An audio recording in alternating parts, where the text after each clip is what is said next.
অগদরদি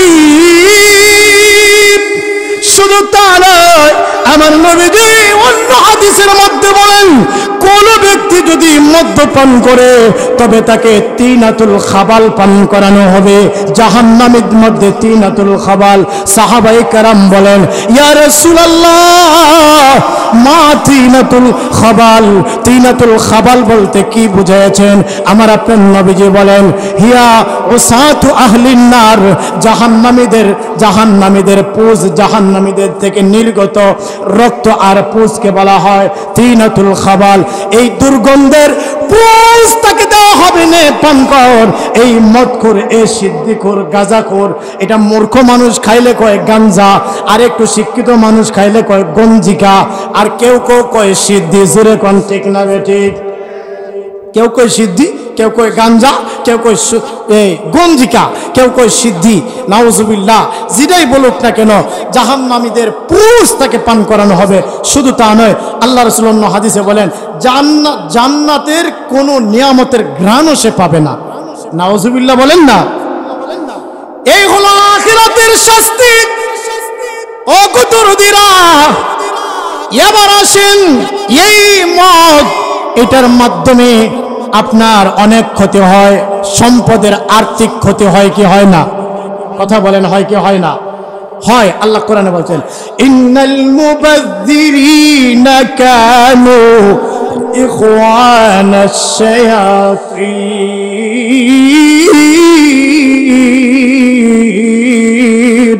আল্লাহ রাব্বুল আলামিন বলেন, অপচয়কারী শয়তানের ভাই, অপচয়কারী শয়তানের। তাহলে শয়তান যেখানে যাবে তার ভাইয়ের ঠিকানাও সেখানে হবে। যারা মদ খায়, নেশা করে, অপচয় করে, সম্পদ নষ্ট করে, বিনষ্ট করে, সুতরাং অপচয় করা যাবে না। এর মাধ্যমে আর্থিক মারাত্মক রকমের ক্ষয়ক্ষতি হয়। অনেক সময় আপনার মদ খায় যারা, কিংবা যারা জুয়া খেলে, একটা সময় নিজের ধন সম্পদ বিক্রি করতে থাকে, একটা সময় সব বিক্রি করার পরে এরপরে আপনার চেষ্টা করে কি বলে আপনার নিজের কিডনি পর্যন্ত বিক্রি করে দেয়। আমাদের চৌকের দেখা একটা ঘটনা আমি নিজের চোখে দেখছি, আমি এলাকার নাম বলবো না, আমার নিজের চোখে দেখছি। এক বাড়িতে এক মহিলা জামাই রে তার স্বামী রে ঝাড়ু দিয়া পিটাইতেছে, দৌড়াইয়া গেলাম। তো কি হয়েছে ঘটনা, আবার দেখি এখানে কয়েকজন লোক পুরুষ দাঁড়ায় আছে। তো শেষ পর্যন্ত ঘটনা শুনলাম এটা, যে এই মহিলার স্বামী জুয়া খেলতে গিয়া সব টাকা যখন গেছে গা, সব শেষ, এরপরে কয় আমার বউটা ধরে দিছি, এবার যদি আমার বউ পাস তবে বউ দিয়া দিব। ওরা এসে এর বউ নিবার লেগা। নাউজুবিল্লাহ, আসতে কোন এ দুরুদিরা। তাহলে বলতেছিলাম, সব শেষ হয়ে যায় একটা সময়। নেশার মাধ্যমে আমার সময় কম, তাড়াহুড়া হয়ে গেছে কথা, আর বিস্তারিত বলার আমার সময়টা পাবো না, এই জন্য তাড়াহুড়া করতেছি, শুধু একটু টাচ দেওয়া যাচ্ছে। সুতরাং বোঝা গেল, নেশা মদের মাধ্যমে আর্থিক ক্ষতি হয় কি হয় না? আর্থিক ক্ষতি হয় মদের মাধ্যমে। এই মদের মাধ্যমে আপনার শারীরিক ক্ষতি হয়। সেটা কিভাবে? মস্তিষ্ক বিকৃত হয়ে যায় মদের মাধ্যমে, হজম শক্তি স্থায়ীভাবে বিনষ্ট হয়ে যায়, লিভার ড্যামেজ হয়ে যায়, কিডনি নষ্ট হয়ে যায়, যৌন শক্তি স্থায়ীভাবে শেষ হয়ে যায়। অনেক অনেক শিকায়ত আমাদের কাছে আসে, নেশাখোর স্বামীরা আপনার তাদের বিবির কাছে গিয়ে অক্ষম হে হে হে হে করে। পর্দানিসীন অত্যন্ত শ্রদ্ধেয় নেককার মা ও বোনেরা, স্নেহের কচিকাঁচা ছোট্ট মনিরা, রব্বুল ইজ্জতের দরবারে সকলেই প্রাণ খুলে শুকরিয়া আদায় করে বলি আলহামদুলিল্লাহ। আমার পূর্বে যিনি আলোচনা করেছেন, অত্যন্ত সুললিত কণ্ঠে চমৎকারভাবে কোরআন ও হাদিসের আলোকে খুব গোছালো আলোচনা তিনি পেশ করতেছিলেন। তো আমি আপনাদের খিদমতে হাজির হয়েছি আপনাদের একটু দোয়া নেওয়ার জন্য। সেই ঢাকা থেকে একেবারে বিরতিহীন আপনাদের এই মসজিদে এসে 2 রাকাত নামাজ পড়লাম, আপনাদের খিদমতে দোয়া নেওয়ার জন্য হাজির হইলাম, বিরতিহীন। যদিও আমার একটু রেস্ট নিলে একটু হয়তো আরাম হইতো, তো যেহেতু আপনাদের সুবিধা, এই জন্য আমি আপনাদের সুবিধার্থে আমি চলে আসলাম স্টেজে। আমার প্রাণপ্রিয় মার্কুলিবাসী, আপনারা সকলেই আল্লাহ পাকের মেহেরবানিতে কেমন আছেন? আমি আপনাদের দোয়ায় আলহামদুলিল্লাহ ভালো। প্রায় কয়েক বছর ধরে আপনারা মহব্বত করে আমাকে ডাকেন, বিশেষ করে প্রবাসী ভাইয়েরা। আরও একটা মাহফিলে এসেছিলাম, তো এই জন্য আমি আপনাদের আন্তরিক কৃতজ্ঞতা ও শুকরিয়া জ্ঞাপন করছি। প্রিয় হাজিরিন, আপনারা দেখেছেন আমাকে একটি বিষয়বস্তু দেওয়া হয়েছে। ভাই ইকোটা একটু কমবে, ইকোটা ভেতরের ইকোটা কমাই দেন।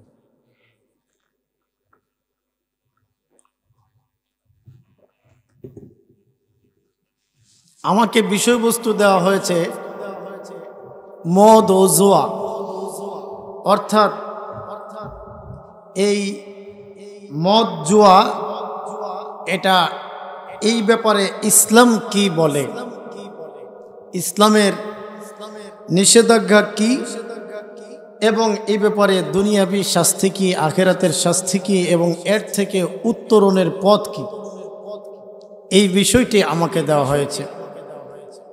আমার প্রাণপ্রিয় হাজিরিন, এই সুবাদে আমি আপনাদের খিদমতে কোরআনে মাজিদের সূরাতুল মায়েদা এর 90-91 দুইটি আয়াতে কারিমা তিলাওয়াত করেছি। আল্লাহ যদি তৌফিক দেয়, আয়াত দ্বয়কে সামনে রেখে, নবীজির হাদিসের একখানা টুকরাকে সামনে রেখে কিছু কথা আরজ করার চেষ্টা করব। ওয়ামা তৌফিকি ইল্লা বিল্লাহ। আমার ডানে বামে হযরত উলামায়ে কেরাম, বিশেষ করে আমাদের মুরব্বী উলামায়ে কেরাম, উলাইকা আবাই। তো আমাদের অনেক মুরব্বীরা চলে গেছেন, আর এখন যারা মুরব্বিয়ানরা বেঁচে আছেন উলামায়ে কেরামদের মধ্যে, আল্লাহ যেন ওনাদের হায়াতে, সিহাতে, ইলমে, আমলে বারাকা দান করেন, বলে আমিন। আমার যদি কোনো ভুল হয়, সভাপতি দেওয়ার উদ্দেশ্যই হলো এটা, বক্তা যদি কোনো ভুল করে, কোরআন ও হাদিসের উল্টা কোনো ব্যাখ্যা যদি দেয়, তো সেখানে সাথে সাথে তিনি বেটু দিবেন এবং এটা তিনি শুধরায় দিবেন, এবং আমি এটা মেনে নিব। তো যাই হোক, চেষ্টা করব কোরআন ও হাদিসের আলোকেই যেন আপনাদেরকে কয়েকটা কথা দিতে পারি। আমার আল্লাহ যেন এতটুকুন এলেম ভিক্ষা দান করেন, বলে আমিন। প্রিয় হাজিরিন, আমরা হয়তো একটা আয়াতের কিছু অংশ নিয়ে আলোচনা করতে পারবো, পুরা দুইটা আয়াত নিয়ে আলোচনা করার সুযোগ আমাদের হবে না। আমার দরদিরা, প্রথম আসেন আমাদের বিষয়বস্তুটা আগে বুঝি। বিষয়বস্তু হলো মদ জুয়া, এই ব্যাপারে ইসলাম কি বলে। বিষয়টা বুঝতে পারছেন তো? এই বিষয়টা, এটা বর্তমান সময়ে আলোচনার অনেক দাবি রাখে। আপনারা বলবেন কেন? এই কেন প্রশ্ন আপনারা নিজেরাই সাক্ষী, নিজেরাই সচক্ষে দেখেন কেন এটার দরকার। বর্তমান সময়ে এই মদ, নেশা এর কালো থাবায় শুধু রাজধানী নয়, শুধু শহর নয়, গ্রামে গঞ্জে, পাড়ায় পাড়ায়, মহল্লায় মহল্লায়, গ্রামের রন্ধ্রে রন্ধ্রে এই নেশা জাতীয় দ্রব্য ঢুকে হাজারো পরিবার ধ্বংস, হাজারো সংসার ভাঙছে, হাজারো বাবা তাদের সন্তানদেরকে দূর করে দিচ্ছে, হাজারো সন্তান মা বাবা থেকে বিচ্ছিন্ন হয়ে যাচ্ছে, হাজারো স্বামী স্ত্রীর সংসার ভেঙে যাচ্ছে এই নেশার কারণে। কথা বলেন ঠিক না বেঠিক?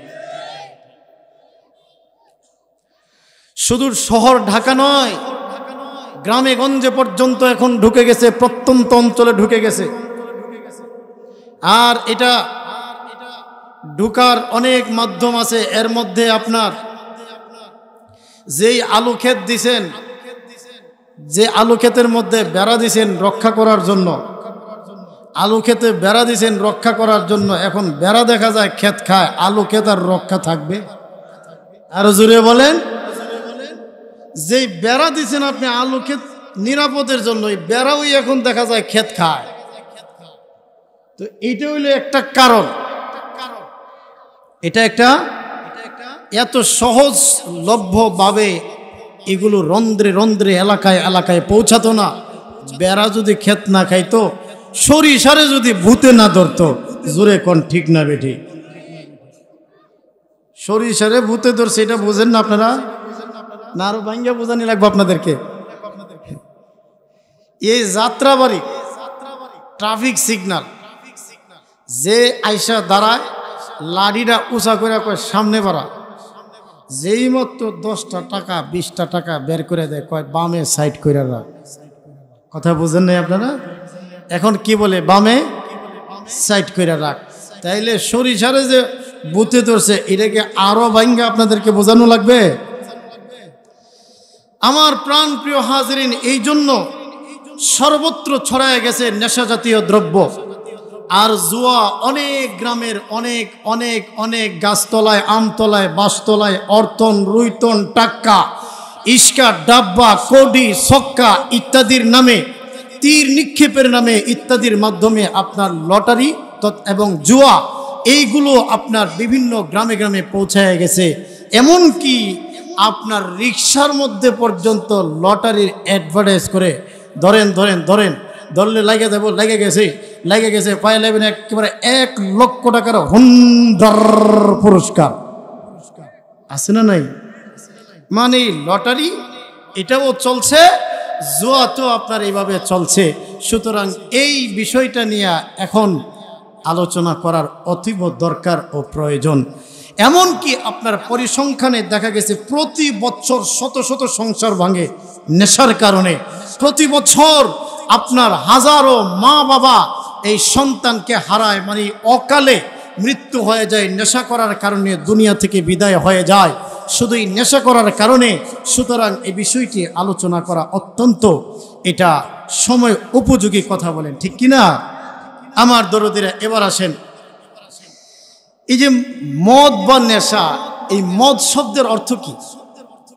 আমার আগে একটু সময় দিতে হবে। একচাটিয়া শুধু সুরের আলোচনা শুনলে আপনারা কিছু বুঝবেন না, অন্তত 5-10 মিনিট সময় দিতে হবে বোঝার জন্য। যখন সুর দিব মনে করেন যে আলোচনা শেষ দিকে আমরা চলতেছে একবারে। তো আমার দরদিরা, মদ শব্দের অর্থ হলো মত্ততা, মদ শব্দের অর্থ হলো নেশা। বর্তমান সময়ে নাম দিছে পিনিক। কি নাম দিছে? পিনিক। এই গত কয়েকদিন আগেও আপনার দেখলাম ফেসবুকে ছোটো ছোটো বাচ্চাদেরকে আপনার একবার ওই যে এরা ফেস্টিং, আইকা ইত্যাদি এগুলো নেশা যে করে, ওদের জিজ্ঞাসা করে এটা খাইলে কি হয়, ওরা কয় পিনিক পাই। কি পা? পিনিক। বর্তমানে এই মদ শব্দের একটা অর্থ এটা বলা যায় পিনিক। পরিভাষায় মদ বলা হয় এমন এমন এমন কিছু বস্তু যেগুলো রাসায়নিক দ্রব্য দ্বারা সৃষ্টি, কিংবা এটাকে সহজে বলা যায় পানি জাতীয়, তরল জাতীয় এমন কিছু জিনিসের সৃষ্টি, কিংবা গাছের পাতা জাতীয় এমন কিছু জিনিসের সৃষ্টি যা কিনা খাইলে নিজের মধ্যে, একটা মানুষের মধ্যে সাময়িক সময়ের জন্য মত্ততা, একটা আপনার আগ্রহ সৃষ্টি হয়, কিছুক্ষণের জন্য শরীরে একটা উদ্দীপনা, আগ্রহ পায়, কিছুক্ষণের জন্য শরীরে একটু আনন্দ পায়, কিন্তু স্থায়ীভাবে যৌবন ড্যামেজ হয়ে যায়, স্থায়ীভাবে হার্ট, কিডনি, বাল্ব নষ্ট হয়ে যায়, হজম শক্তি বিনষ্ট হয়ে যায়। এটাকে পরিভাষায় বলা হয় মদ। এটা পাতা জাতীয় জিনিস দেওয়া হয়, এটা আবার আপনার এই তরল জাতীয় পদার্থ দিয়েও সৃষ্টি হয় এই মদ। আর আদিকালে এই মদের কিছু নাম ছিল নাবিজ, নাকির, এই ধরনের কিছু শব্দ, বা খমর, এইগুলো শব্দ আদিকালে ছিল। আর বর্তমান জমানায় মদের প্রকার কত, কি পরিমাণের মদ আছে, নাম কি, এর প্রকৃত সংখ্যা কেউ বলতে পারবে না। কয়েকটা নাম আমি আপনাদেরকে বলি, যেমন আপনার গাঁজা, ইয়াবা, ফেন্সিডিল, হুইস্কি, ভদকা, বাংলা, এরপরে আপনার বিয়ার, এরপরে আছে বাবা, এইভাবে আপনার আরো অনেক কিছু আছে। এই যে শব্দগুলো আমরা বললাম, এগুলো ছাড়াও এর বাহিরে আরো অনেক অনেক অনেক মানে নামের বিভিন্ন মদ বর্তমান বাজারে আছে। এটা পাতা জাতীয় হোক আর তরল জাতীয় হোক, প্রত্যেকটাই হারাম। প্রত্যেকটা মদেই কি বলেন না, আরো জোরে বলেন। قال رسول الله صلى الله عليه وسلم كل مسكر خمر وكل مسكر حرام। আমার নবীজি বলেন প্রত্যেকটা নেশা সৃষ্টিকারী দ্রব্য হলো খমর, মদ। যেগুলো নেশা মত্ততা সৃষ্টি করে, উন্মাদনা সৃষ্টি করে, প্রত্যেকটা উন্মাদনা সৃষ্টিকারী বস্তুই হলো মদ, আর প্রত্যেকটা নেশা জাতীয় নেশা সৃষ্টিকারী দ্রব্যই হারাম হারাম হারাম। কথা কি আপনাদেরকে বুঝাইতে পারছি? এই মদের ইতিহাসটা, এটা শুরু হয়েছে সর্বপ্রথম, এটা শুরু হয়েছে হযরত নূহ আলাইহিস সালাতু ওয়াস সালামের সময় থেকে। আল্লামা দামিরি রহমাতুল্লাহি আলাইহি উনার এক গ্রন্থে এনেছেন, উনি বলেন যে হযরত নূহ আলাইহিস সালাতু ওয়াস সালামের সময়ে হযরতে পয়গম্বর নূহ আলাইহিস সালাম তিনি আঙ্গুরের বাগান রোপণ করতেছিলেন, আঙ্গুরের গাছ রোপণ করতেছিলেন। ইতিমধ্যেই শয়তান এই দৃশ্যটা দেখে গাছকে স্পর্শ করলো কিংবা গাছের গোড়ায় প্রস্রাব করলো শয়তান। মদের প্রথম ইতিহাস, প্রথম সূচনা কিভাবে, সেটা আপনাদের খিদমতে বলতেছে। আপনাদের কষ্ট হইতেছে নি? খারাপ লাগতেছে নি? আল্লামা দামির রহমাতুল্লাহি আলাইহি বলেন হযরত নূহ পয়গম্বর আঙ্গুরের বাগান রোপণ করতেছিলেন। ইতিমধ্যেই ইবলিস শয়তান এই দৃশ্য দেখে আঙ্গুরের গাছকে স্পর্শ করলেন কিংবা এর গোড়ায় প্রস্রাব করলেন। এতে করে দেখা যায় আঙ্গুরের গাছগুলো একেবারে শুকায়া যাচ্ছে, যেন মরে যাবে আঙ্গুরের গাছগুলো, পাতাগুলো শুকায়া যাচ্ছে। এই পরিস্থিতিতে হযরত নূহ পয়গম্বর উনি খুব টেনশন আর পেরেশানি করতেছেন, খুব গম্ভীর জহালতে তিনি টেনশন আর পেরেশানি করতেছেন। ইতিমধ্যে ইবলিস এসে বলেন, ওগো পয়গম্বর, ও নূহ পয়গম্বর, আমার কাছে পরামর্শ আছে, আমার কাছে বুদ্ধি আছে। যেই বুদ্ধি যদি আপনি নেন, আমার ফর্মুলা যদি গ্রহণ করেন, এই আঙ্গুরের গাছগুলো সবুজ সতেজ হয়ে যাবে, আগের চাইতে আরো বেশি সুন্দর হইয়া এর মধ্যে ফলন আরো বেশি হবে। হযরত নূহ পয়গম্বর বলেন, বল দেখি কি পরামর্শ, কি ফর্মুলা? এমনি ইবলিস বলেন, ওগো পয়গম্বর, এর ফর্মুলা হলো আমাকে আপনি অনুমতি দিন, আমি কিছু একটু কাজ করতে চাই। ঠিক আছে, তোর অনুমতি দিলাম। এমনি শয়তান ইবলিস দেখা যায় আপনার 60টা প্রাণী বিভিন্ন দিক থেকে আনলো। 60টা প্রাণীর নামও তাফসীরের কিতাবে উল্লেখ করেছেন। বাঘ, ভাল্লুক, চিতা, শিয়াল, পাতি শিয়াল, এরপরে আপনার শূকর, তারপরে হচ্ছে মোরগ, এই ধরনের 60টা প্রাণী এনে কুকুরও আছে এর ভিতরে। এই 60টা প্রাণীকে জবাই কইরা এইগুলোর রক্ত নিয়ে আঙ্গুরের গাছের গোড়ায় ঢেলে দিল। দিতেই এরপরে দেখা যায় আঙ্গুরের গাছগুলো সবুজ সতেজ হইয়া এবার দেখা যায় ও খুবই আগের চাইতে সুন্দর দেখা যায়, তরুতাজা দেখা যায়, ফলনও আগের থেকে ভিন্ন, বেশি ফলন এখন হয়। কোন তাফসীরে লিখেছেন একটা ময়ূর পাখি জবাই করে এনে তার রক্ত এনে দিলেন আঙ্গুরের গাছে, এরপরে আঙ্গুরের গাছটা সবুজ সতেজ হয়ে যায়। এইভাবে ওই গাছের আঙ্গুর খাইলে পরে এর মধ্য থেকে একটা নেশা সৃষ্টি হয়, মত্ততা সৃষ্টি হয়, উন্মাদনা সৃষ্টি হয়। ওই যে আপনার তাফসীরের কিতাবের মধ্যে লেখে ইবলিস শয়তান যে এখানে আপনার বাঘের রক্ত সেখানে দিয়েছে, কুকুরের রক্ত দিয়েছে, শূকরের রক্ত দিয়েছে, শিয়ালের রক্ত দিয়েছে, মোরগের রক্ত দিয়েছে। এইগুলো দেওয়ার কারণে এই যে গাছ থেকে একটা মত্ততা ইত্যাদি আসে, কেমন যেন ওইগুলার একটা প্রভাব পড়েছে। তাই বর্তমান পৃথিবীতে কোন মানুষ যখন মদ খায়, কোন মানুষ যখন নেশা করে, পিনিক নেয়, দেখা যায় তাদের মধ্যে বাঘের একটা আপনার আলামত পাওয়া যায়। মাঝে মধ্যে এমনি ফুলে ওঠে, হুঙ্কার হুঙ্কার ভাব দেখা যায়। কথা কোন ঠিক নেবে ঠিক? আবার তার মধ্যে কুকুরের স্বভাব দেখা যায়। আপনার কুকুর যেমনি ভাবে যেই দিকে মন চায় সেই দিকেই মুখ দেয়, ঠিক তদ্রুপ ভাবে যারা নেশা করে মদ খায়, হে আপনার নিজের মা চিনে না, বউ চিনে না, হ্যাঁ আপনার দেখা যায় উন্মাদনার কারণে বিভিন্ন নারীকে দেখলে আপনার উত্ত্যক্ত করে। শুধু তা নয়, উন্মাদনা এত বেড়ে যায়। গত কয়েক বছর আগে ভ্যালেন্টাইন্স ডে আছে না, বিশ্ব ভালোবাসা দিবস, হ্যাঁ ভ্যালেন্টাইন্স ডে, এইগুলোতে এরপরে আপনার বিশ্ব ভালোবাসা দিবস যে আসে, এক লোক ঢাকা গুলশানে মদ খাইয়া আপনার মদ খাইছে, একবারে ভালো করে পিনিক নিছে, নেওয়ার পরে রাস্তা দিয়া যায়, একটা কুকুর তার সামনে দিয়া তার দিকে আসতেছে। এই লোকটা যায় কুকুরের সামনে গেছে, যেন পাটা ধরবে, এমনকি পাও ধরে ফেলছে, আর কইছে মামু মামু আমারে মাফ করে দে, মামু আমারে মাফ করে দে। কুত্তার পাও ধইরা মামু আমারে মাফ করে দে। আধাটা ঘন্টা ধইরা কুত্তারে ডাইনও যাইতে দেয় না, বামও যাইতে দেয় না। এই লুগি আপনার এই পিনিক নেওয়ার পরিণাম। জুড়ে কোন ঠিক না বেটে? কষ্ট হইতেছি না আপনারা? অগদরদিরা, তাহলে বলতেছিলাম সর্বপ্রথম এই মদ আর নেশার মধ্যে যেহেতু আঙ্গুরের রসের মধ্যে যেহেতু আঙ্গুরের গাছে সর্বপ্রথম কুকুরের রক্ত ঢেলে দেওয়া হয়েছে, জন্য কুকুরের স্বভাব পাওয়া যায়। শুকরের রক্ত দেওয়া হয়েছে, তাই শুকরের স্বভাব পাওয়া যায়। মুরগ যেমনে মুরগা যেমনে ডাক দেয় কুক করে কুক, মদ গাইলে আপনারা দেখবেন হেও আপনার মুরগার মতো মাঝে মধ্যে আওয়াজ করতে থাকে। কথা কন ঠিক না বেঠিক? এই হলো আমি একদিন এই আমার ছাত্র জীবন আর কি, আরেকটা ছাত্র আমার লোকে ক্ষেতের আইল দিয়া, ধান ক্ষেতের আইল দিয়া যায়।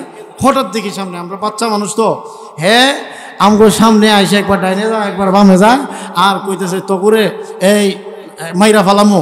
তা আমরা তো এমন ভয় পাইছি, তার জন্য ডাক দেখো হুরু হে ফিনিক যে একটা ধাক্কাতে দিলে এই অনেক দূরে যায় পড়বো। কথা বুঝছেন? মানে একটা ব্যবসা এর মধ্যে এগুলা বিভিন্ন কুত্তা বিড়াল শিয়াল এগুলার স্বভাব তার মধ্যে চলে আসে। জুড়ে কোন ঠিক না বেঠে? এ আমার দরদিরা, তাহলে আমরা এই আলোচনার শুরুর অংশ থেকে পাইলাম মদের অর্থ, মদ পরিভাষায় মদ কাকে বলে, মদের প্রকার কিছু আমরা পাইলাম। এরপরে আমরা পাইলাম মদের ইতিহাস, সর্বপ্রথম মদ কিভাবে আসলো। আবার লক্ষ্য করে দেখেন, ভারতবর্ষে একটা পাতা যার নাম ছিল পপি, একটা গাছ। এই পপি গাছ থেকেই আপনার পপি গাছ থেকে হিরোইন কিংবা নারকোটিন এই জাতীয় আরো কয়েক রকমের মদ আপনার তারা এখান থেকে বানাইলো।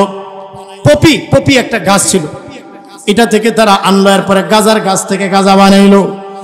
এইভাবে বিভিন্ন জায়গাতে কেউ আপনার তরল জাতীয় রাসায়নিক দ্রব্যের মাধ্যমে মদ বানাইছে, কেউ পাতা জাতীয় দ্রব্য দিয়া মদ বানাইছে। যেটাই বলেন না কেন প্রত্যেকটা মদেই হারাম। প্রত্যেকটাই কি? আরো জোরে বলেন হারাম কিনা? হারাম। তাহলে আমরা পাইলাম মদের ইতিহাস, পাইলাম মদের প্রকার, পাইলাম। ওগো দরদিরা আমার, এবার আমরা চলে যাব এই যে মদটা, এটা ইসলামের শুরু জমানাতেও আপনার নিষেধ ছিল না, এটা ধাপে ধাপে এটা নিষেধ হয়েছে। এটা কেন এই ঘটনা, এটা আমি খুলে আপনাদের খিদমতে বলবো ইনশাল্লাহ যদি সময় পাই। তো প্রথম জমানাতে আপনার মদটা অনেক সাহাবায়ে কেরাম ওনারাও এটা পান করতেন, যেহেতু নাজায়েজ বা হারাম এরকম ছিল না। আর ওনারা যেটা বানাইতো সেটা আপনার আঙ্গুর থেকে বিভিন্ন প্রসেসিং করে এরা সেটা বানাইতো। তো যাই হোক, এটাও আল্লাহ তাআলা কোরআনের মধ্যে বলছেন, এটা জায়েজ ছিল যে, এটা আল্লাহ পাক কোরআনের মধ্যে বলছেন وَمِن ثَمَرَاتِ النَّخِيلِ وَالْأَعْنَابِ تَتَّخِذُونَ مِنْهُ سَكَرًا وَرِزْقًا حَسَنًا। আল্লাহ রাব্বুল আলামিন বলেন وَمِن ثَمَرَاتِ النَّخِيلِ وَالْأَعْنَابِ, তোমরা খেজুর ফল থেকে, খেজুর গাছের খেজুর বৃক্ষের ফল থেকে এবং আঙ্গুর বৃক্ষের ফল থেকে তোমরা এখান থেকে খাদ্য সংগ্রহ করো, রিজিক সংগ্রহ করো, উত্তম রিজিক তোমরা এখান থেকে আহরণ করো কিংবা তোমরা ভক্ষণ করো। তাত্তাখিযুনা মিনহু সাকারা ওয়া রিজকান হাসানা, এখান থেকে তোমরা সাকারান শব্দের অর্থ হলো আপনার খমর বা মদ, তোমরা এখান থেকে গ্রহণ করো। মানে এই আয়াতের মাধ্যমে যে এটা জায়েজ ছিল এটা প্রমাণিত হয়। শুরুর জমানাতে এটা জায়েজ ছিল, কিন্তু দেখা যায় এর পরবর্তীতে এই আয়াতটা নাজিল হয়েছিল মক্কাতুল মুকাররমায়। আর যখন সাহাবায়ে কেরামেরা মদিনাতুল মুনাওয়ারায় চলে গেলেন, নবীজি যখন হিজরত করে মদিনায় চলে গেলেন, মদিনায় যাওয়ার পরে যখন এটার মধ্যে অর্থাৎ মদ খাওয়ার পরে যে একটা নেশা ইত্যাদি সৃষ্টি হয়, এটা কেমন কেমন যেন মনে হয়। বিভিন্ন নানান মহলে, সাহাবায়ে কেরামদের মহলে একটা প্রশ্নবিদ্ধতা চলে আসলো। কারো কাছে এটা ভালো, কারো কাছে এটা খারাপ হয়ে গেল, এমন একটা হালত চলতেছিল। তখন একটা গুঞ্জন উঠলো, আহারে এই মদটা যদি নিষেধ করা হইতো আল্লাহর পক্ষ থেকে, কারণ এর মাধ্যমে মত্ততা সৃষ্টি হয়, উন্মাদনা সৃষ্টি হয়, যদি আল্লাহর পক্ষ থেকে এটা নিষেধ করা হইতো। যখন এই ধরনের একটা গুঞ্জন তৈরি হলো, তখন মদিনাতুল মুনাওয়ারায় আল্লাহ রাব্বুল আলামিন আয়াত নাযিল করলেন, ইয়াসআলুনাকা আনিল খামরি ওয়াল মাইসির কুল ফীহিমা ইসমুন কাবীরু ওয়া মানাফিউ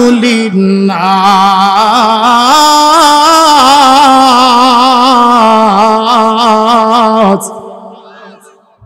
এরপরে আমার আল্লাহ বলেন, ওয়া ইসমুহুমা আকবারু মিন নাফইহিমা।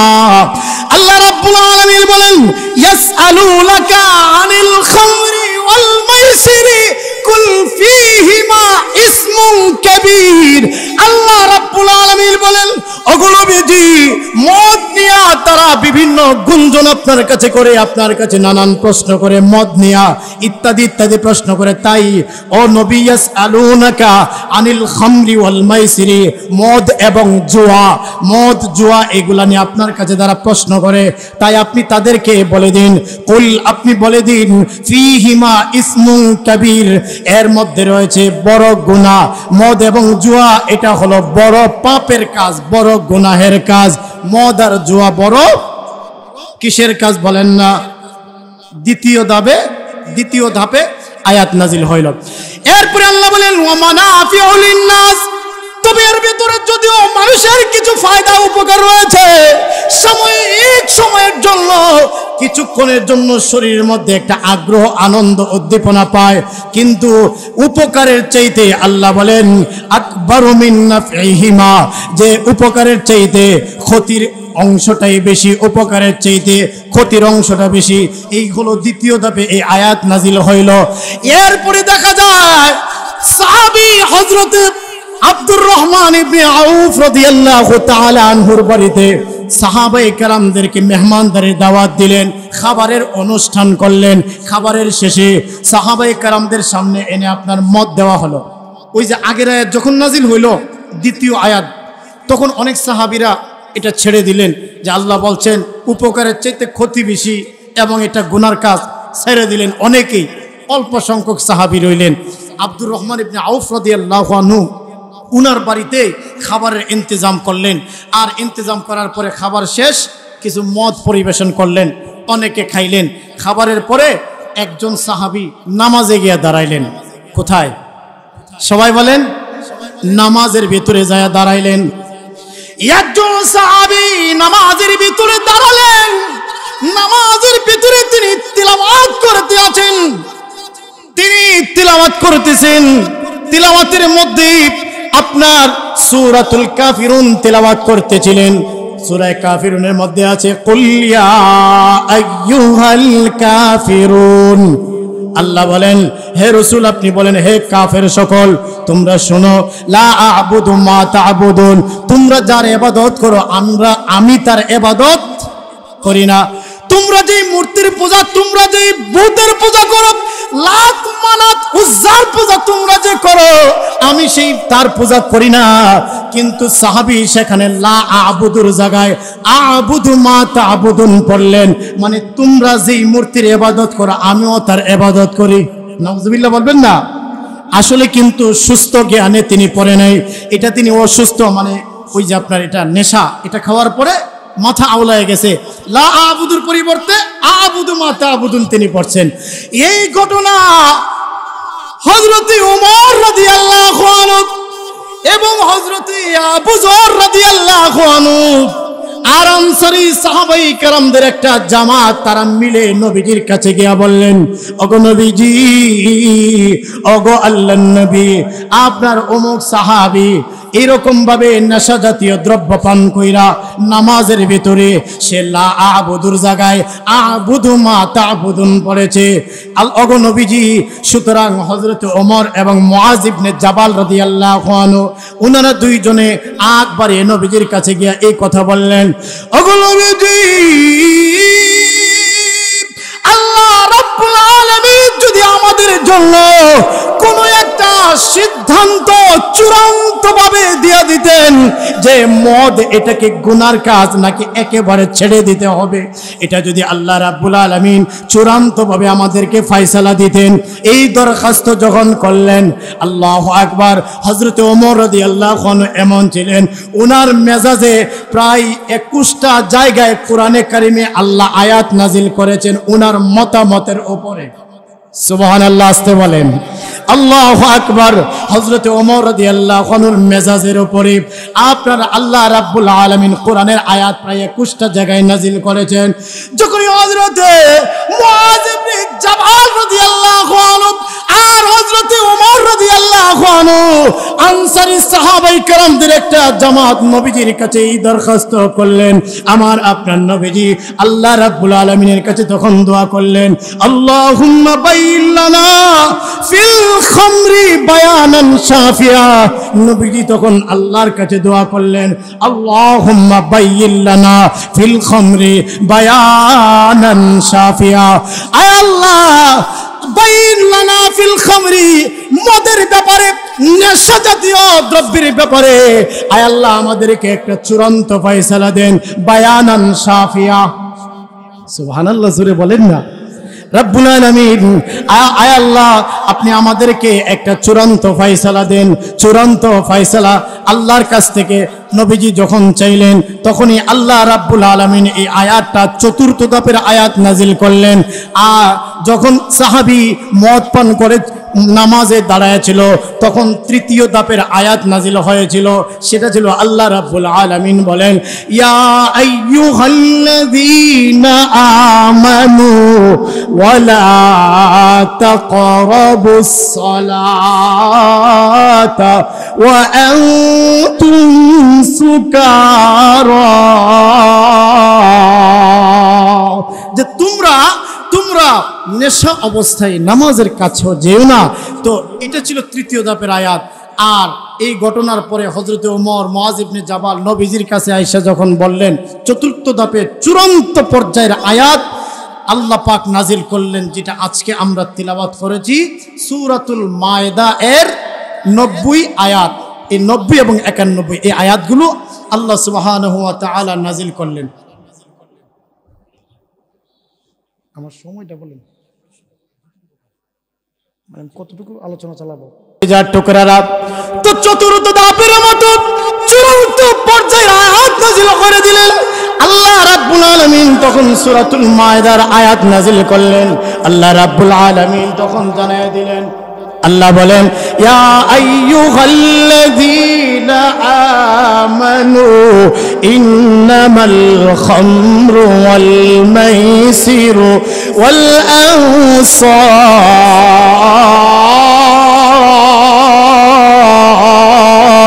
আল্লাহ রাব্বুল আলামিন বলেন, হে ঈমানদারেরা, ইন্নামাল খামরু ওয়াল মাইসিরু, এই যে মদ এবং জুয়া, ওয়াল আনসাব ওয়াল আজলাম, আর হচ্ছে আপনার লটারি, অর্থাৎ যেগুলো তীরের সাহায্যে ভাগ্য নির্ধারণ করা হয়, আর হলো প্রতিমা পূজা, আনসাব প্রতিমা পূজা, আর হচ্ছে আপনার তীরের সাহায্যে যেটাকে চিহ্নিত করা হয় মানে লটারি। আল্লাহ বলেন এই সমস্ত কাজ, মদ জুয়া, এইগুলো হলো রিজসুম মিন আমালিশ শাইতান, এগুলো হচ্ছে শয়তানের কাজ। জোরে কোন কার কাজ? ঘৃণিত নাপাক, এগুলো হচ্ছে নাপাক কাজ, এটা হচ্ছে শয়তানের নাপাক কাজ। কার কাজ? ভালো কাজ না নাপাক? পাক না নাপাক? নাপাক। আল্লাহ বলেন ফাজতানিবু, সুতরাং তোমরা এর থেকে বিরত থাকো, মানে তোমরা মদ জুয়া থেকে বেঁচে থাকো, এর থেকে তোমরা বিরত থাকো। মদ জুয়া এটা তোমাদের জন্য নয়, এগুলো হচ্ছে শয়তানের নাপাক কাজ, এছাড়া আর কিছু নয়। আল্লাহ বলেন লাআল্লাকুম তুফলিহুন, যাতে তোমরা কল্যাণ প্রাপ্ত হতে পারো।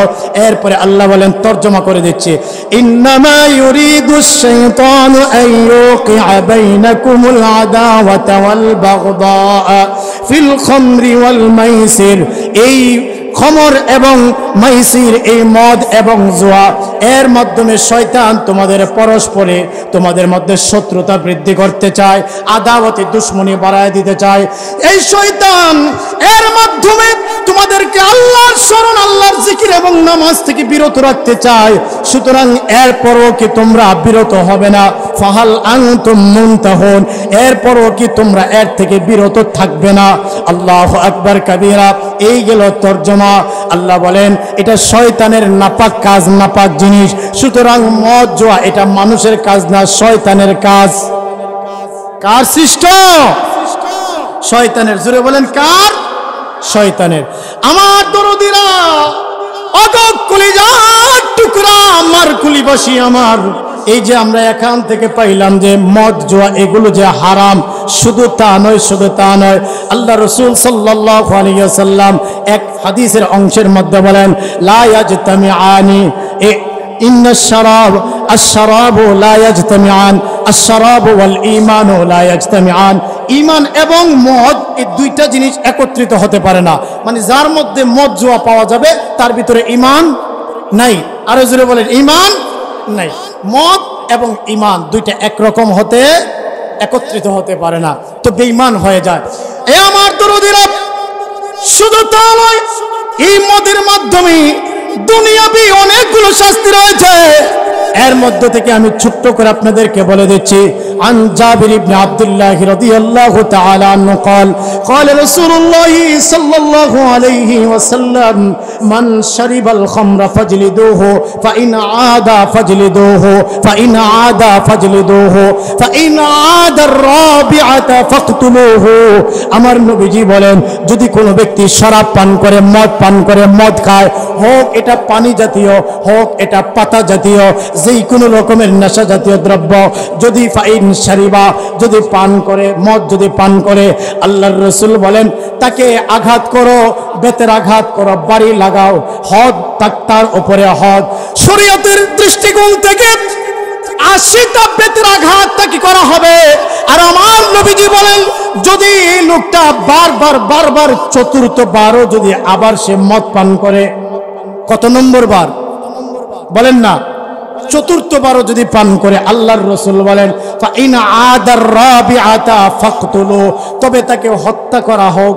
এটা যদি ইমারতে ইসলামী থাকে, ইসলামী শরিয়া যদি চালু থাকে কোনো রাষ্ট্রে, তখন এই বিচার হবে তার দুনিয়াতে যে 80টা বেতের আঘাত। আর চতুর্থবারও যদি সে এটা করে এই কাজ, তবে তাকে হত্যা করা হবে।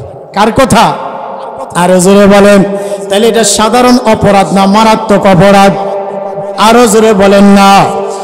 এ দরদিরা, ওগো কলিজার টুকরারা আমার, এরপরে আমার রাসূল বলেন, মান শারিবাল খামরা লাম ইয়ারদাল্লাহু আনহু 40 লাইলাতান ফাইন মাতা মাতা কাফিরান ওয়া ইন তাবা তাবাল্লাহ।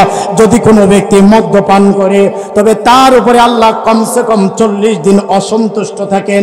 এমনকি ফাইন মাতা মাতা কাফিরান, যদি সে ইন্তেকাল করে, যদি সে মারা যায়, আমার নবীজি বলেন মাতা কাফিরান, সে কাফের অবস্থায় মৃত্যুবরণ করবে। ওয়া ইন তাবা তাবাল্লাহ, আর যদি মদ থেকে তাওবা করে মৃত্যুর আগে, আল্লাহ তার তাওবাকে কবুল করে নেবেন। জোরে কোন সুবহান। ওগো দরদি, শুধু তা নয়, আমার নবীজি অন্য হাদিসের মধ্যে বলেন, কোন ব্যক্তি যদি মদ্যপান করে, তবে তাকে তিনাতুল খাবাল পান করানো হবে। জাহান্নামের মধ্যে তিনাতুল খাবাল। সাহাবায়ে কেরাম বলেন, ইয়া রাসূলুল্লাহ, মা তিনাতুল খাবাল? তিনাতুল খাবাল বলতে কি বুঝাচ্ছেন?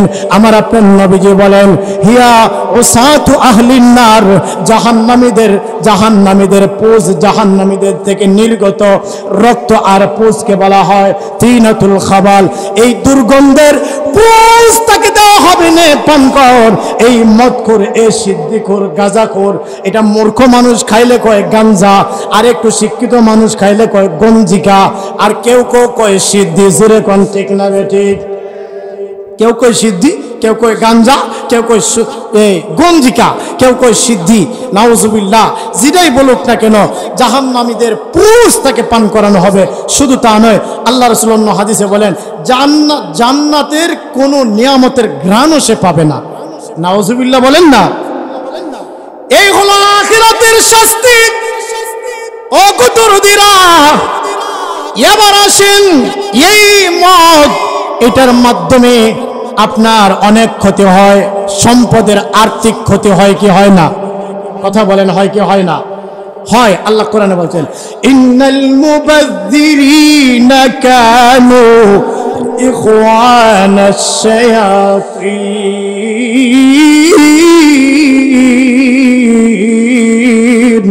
আল্লাহ রাব্বুল আলামিন বলেন অপচয়কারী শয়তানের ভাই।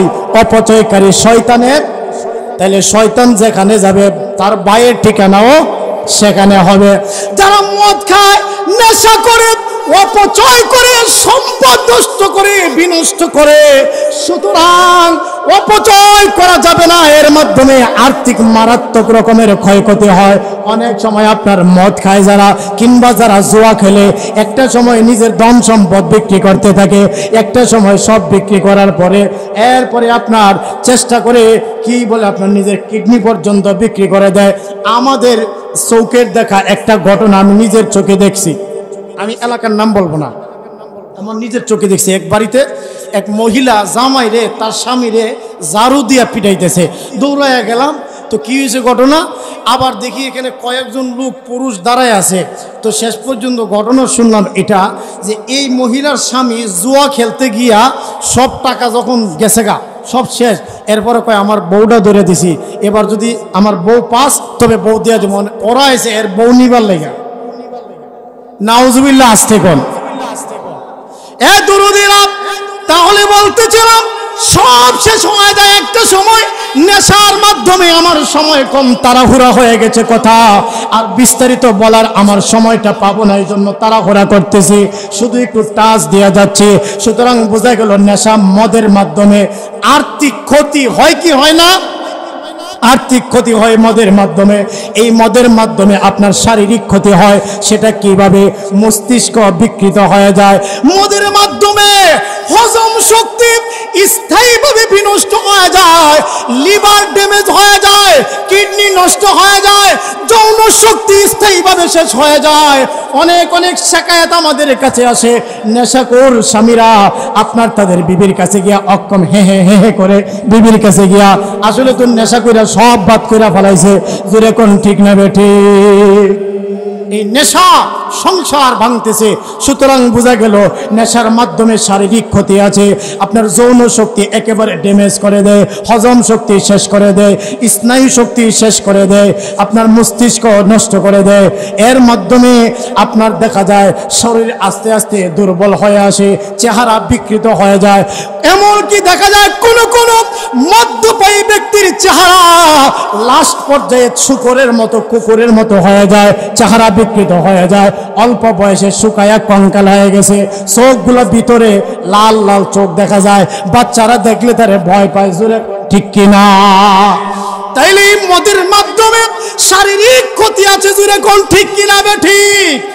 মদের মাধ্যমে শারীরিক ক্ষতি আছে, আরো অনেকগুলা ক্ষতি আছে। এরপরে মদের মাধ্যমে আত্মার ক্ষতি আছে। সেটা কি?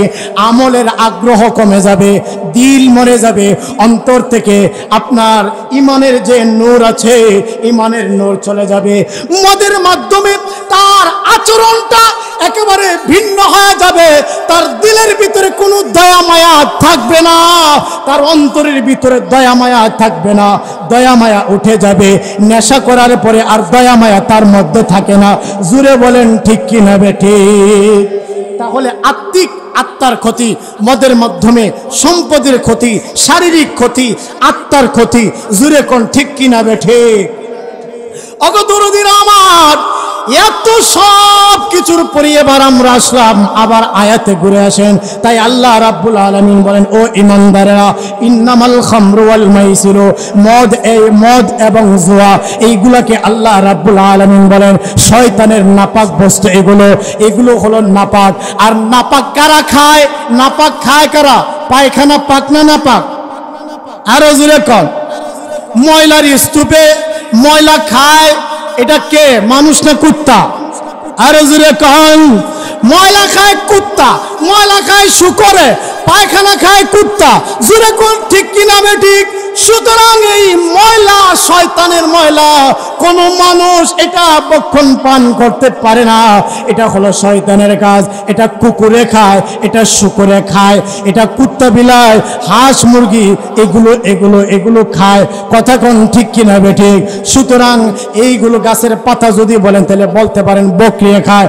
আর ওই যে আপনার নেশা জাতীয় পাতা আছে না, এগুলো ছাগল বকরিও খায় না, মানুষে গিয়া খায়। তাহলে বোঝা গেল উলাইকা কাল আনাম, এরা একেবারে চতুষ্পদ জন্তুর নে, বালহুম আদাল, চতুষ্পদ জন্তুর চাইতে আরো নিচে, আরো নিকৃষ্ট। জোরে কোন ঠিক কিনা বেটে? আল্লাহ আমাদের বোঝার তৌফিক দেন। জোরে কোন আমিন। আপনারা জানেন আমি বিগত প্রায় 3 বছর আপনাদের এখানে আসছি। আমার আলোচনা হলো নরম আলোচনা। একটু রুনাজারির মাধ্যমে আমি নিজেও শান্তি পাই, আর নরম আলোচনা করি আমি সব সময়।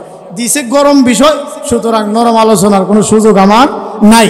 বিষয় যেটা দিছে এই বিষয়ে আলোচনা লম্বা বিস্তারিত আলোচনা আর করতে পারি নাই। যতটুকু আলোচনা করছি সূরা মায়েদা এর 90 নং আয়াত থেকে কিঞ্চিত আলোচনা। আমাকে আমাদের সবাইকে আল্লাহর জন্য আমল করার তৌফিক দেয়। এই সমাজকে নেশা জাতীয় দ্রব্য থেকে, ইয়াবার মহামারী থেকে, মদের নেশার মহামারী থেকে এই সমাজকে আল্লাহ হেফাজত করেন। জোরে কোন আমিন। একটা টিম গঠন করতে হবে, যেই টিমটা শক্তিশালী হবে। এই জমানায় হযরত ওমর আসবেন না, হযরত আবু বকর আসবেন না, সাহাবায়ে কেরাম আসবেন না। সুতরাং এই জমানায় একটা যুবকদের একটা দল রেডি হতে হবে, যারা কিনা এই সমাজকে নতুন করে পরিবর্তন করবেন। যেখানে নেশা জাতীয় দ্রব্য বেচা কিনা হয়, যেখানে নেশা চলে, সেখানেই আপনার চুরমার করে দিতে হবে। জোরে কোন ঠিক কিনা বেঠে? তো আমি সমাজ থেকে একটা জামাত, যুবকদের একটা জামাত দেখতে চাই, যে যুগে যুগে ইসলামের বিপ্লব যত হয়েছে যুবকদের হাত ধরে হয়েছে। সুতরাং একদল যুবক এই মার্কুলি থেকে দেখতে চায় আজকে এই প্রবাসী সমাজ কল্যাণ পরিষদের মাহফিল থেকে যে একটা টিম আমরা রেডি হব, হিলফুল ফুজুল সংগঠনের মতো আমরা এই সমাজ থেকে নেশা, মদ, জুয়া, লটারি এই সব কিছু চিরতরে সমাজ থেকে দূর করে দিব। একটা টিম যুবকদের আমি চাই। কারা কারা প্রস্তুত আছেন? আল্লাহকে দুটো হাত উঁচু করে দেখাইয়া দিন।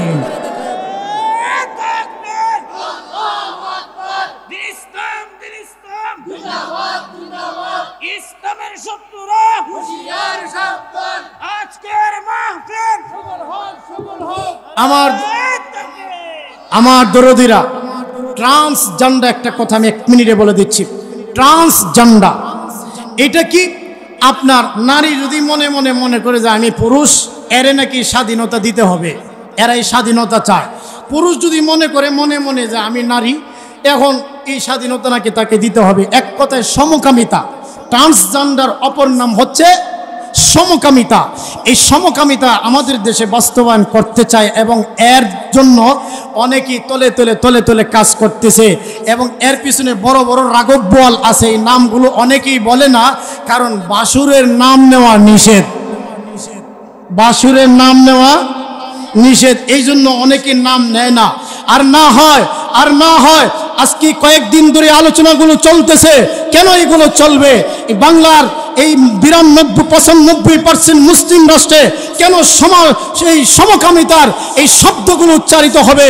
লূত আলাইহিস সালামের যুগে যেই রোগের কারণে বড় ধরনের আযাব আর গজব আসছিল, আজ সেই রোগ, এইগুলো নিয়ে কেন আজ বাংলাদেশে আলোচনা হবে? এগুলোকে বন্ধ করা যায় মুহূর্তের মধ্যেই। কথা বলেন ঠিক কিনা বেঠে? যাই হোক, এই সমকামিতার বৈধতা যারা চায়, সমকামিতার নামে যারা কিনা আপনার অশ্লীলতা, বেহায়াপনা এগুলো বাস্তবায়ন করতে চায়, যারা কিনা এই দেশটাকে আপনার আমেরিকার পশ্চিমা ওই লাল কুত্তা কুত্তিদের মতো সমাজ বানাতে চাই। বাংলার এই জমিনটাকে আমরা দায়িত্বহীন কণ্ঠে বলে দিতে চাই, মামুনুল হক জেলে, তাতে কি সমস্যা? আল্লামা মাহমুদুল হাসান গনবী জেলে, তাতে কি সমস্যা? নিতে পারো, আমাকে তোফাজ্জল হোসেন আফতাবিকেও নিতে পারো, হাজারো আলেমদেরকে নিতে পারো। মনে রাখবা, আল্লামা আহমদ শফি বিদায় হয়ে গেছে, জুনায়েদ বাবুনগরী বিদায় হয়ে গেছে, বড় বড় হাস্তিরা বিদায় হয়ে গেছে, কিন্তু এই জমিনে তাদের উত্তরসূরিরা বেঁচে আছে, তাদের হাজারো লাখো মুসলমান ভক্তরা বেঁচে আছে। 95% মুসলমান এদেশে এখনো বেঁচে আছে। শাহজালালের উত্তরসূরিরা এখনো বেঁচে আছে, তাদের উত্তরসূরিরা বেঁচে থাকতে ট্রান্সজেন্ডার নামের এই সমকামিতা নামের এইগুলা, এই বেহায়াপনা বেলাল্লাপনা বাংলার জমিনে 1 ইঞ্চি মাটিতে প্রতিষ্ঠিত করতে দেওয়া হবে না, হবে না, হবে না। এমনকি প্রয়োজন যদি হয় আমার আল্লাহর দ্বীন রক্ষার জন্য, ইসলামের জন্য, আমার নবীর দ্বীনকে রক্তমাখা দ্বীনকে হেফাজতের জন্য প্রয়োজন যদি হয়, মাথায় কাফনের কাপড় বেঁধে আবার শাপলা চত্বরে যাব, আবার শাপলা চত্বরে যাব, আবার শাপলা চত্বরে যাব। এই ট্রান্সজেন্ডার আমরা মানি না। এই সমকামিতার নামে এই বেহায়া বেলাল্লাপনা এদেশে আমরা দেখতে চাই না। কথা বলেন ঠিক কিনা বেটে? আল্লাহ তাআলা আমাদের কবুল করুন। যাই হোক, আমার আলোচনা